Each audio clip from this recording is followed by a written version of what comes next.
And Lakshman Achuthan, we're going to dive right into it with us here from the Economic Cycle Research Institute, ECRI, as well. Lakshman, the news is overwhelming. What do the cycles say?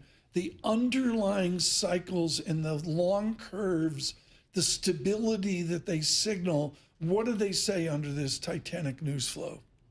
For the United States, steady as she goes, growth is good, and inflation is going up. Regardless of the headlines, geopolitical headlines, oil going up and down, the underlying cyclical upturn in inflation is fully intact, and it's posing different problems for different central banks. The U.S. has its own unique problem. Abroad in Europe and Japan, they have a different one.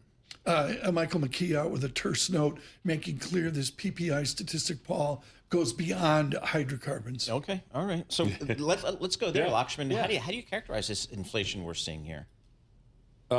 It's a cyclical upturn, and everybody's paying attention because of the geopolitical, the oil spike, the food spike, right? When your tomatoes are up 20% and your beef is doubled and your gas is doubled, you notice, I know. right? And that we've talked a lot about the consumer and the K-shaped economy, so that lower leg of the K is getting crushed by that. You see credit card spending there is over, it's like $1.25 trillion now. That's the lower leg of the K paying for essentials. So the hope is, hey, the geopolitical stuff calms down, oil prices come down, and then we're good to go, right? Wrong. Okay. The inflation cycle underneath is much more powerful. It turned up before the war, and it's going to continue should we be so lucky that all these hostilities stop. So if you're Kevin Warsh, you got your first Fed meeting next week. Presumably, you're feeling some pressure from your quote unquote boss to kind of lower rates, but I don't know. No, he's got growth and he's got inflation, and he's got a boss that wants the rates down. So if you're just looking at your job at the Fed, you have to play it straight. It's difficult to cut.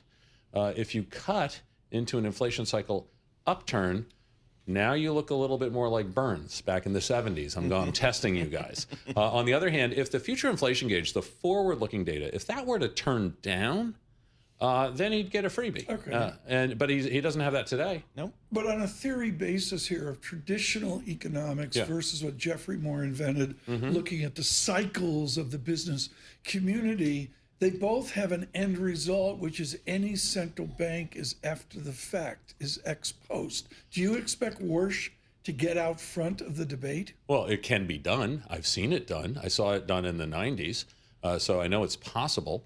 I've seen the movie before where the Fed is behind the curve, and it's not pretty, right? These are more volatile situations when you have to slam on the brakes hard.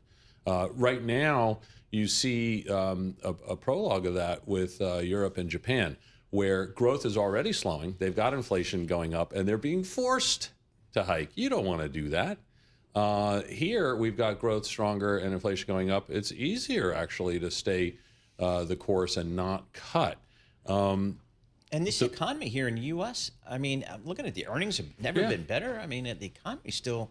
short term, good to go, which is exactly what we said last month, the month before, the month before, the month before. We nailed it. The cycle stuff directionally got the growth and inflation story 100% right. Can you bring your analysis over to earnings? Because what we've heard here in the Cube this morning is people are very optimistic about a sustained earnings growth. Yeah, that's because it has been Goldilocks, right? And the operative word there is has. When you try to extrapolate what happened in Q1 off for several quarters into the future, I get a little, that's a lot of ifs. And that's too much speculation for me. When I look at the forward growth indicators on the U.S., they're starting to wane. The near-term ones, totally strong. So you're going to have probably decent earnings. And then you'll have something like, I heard Alexis talking about, I think it was Oracle, right? They're getting beat on because of the spend. Well, that's really interesting. I was talking with a buddy of ours, Andrew Smithers. You might remember him. He's over in London. And he was making a great point a couple of years ago when you take all that money in the corporations and move it away from stock buybacks and put it toward, I'm going to build energy, I'm going to build AI, I'm going to do all this stuff, which is what they're doing. What does that do to your valuations? That's something we're going to find out. And if interest rates don't give up here, that prices all your assets. It does. It's called price down, yield up. Lakshman Achuthan, thank you so much. The Economic Cycle Research Institute, ECRI. Look for their research. We get huge response in their research. Look for that from ECRI.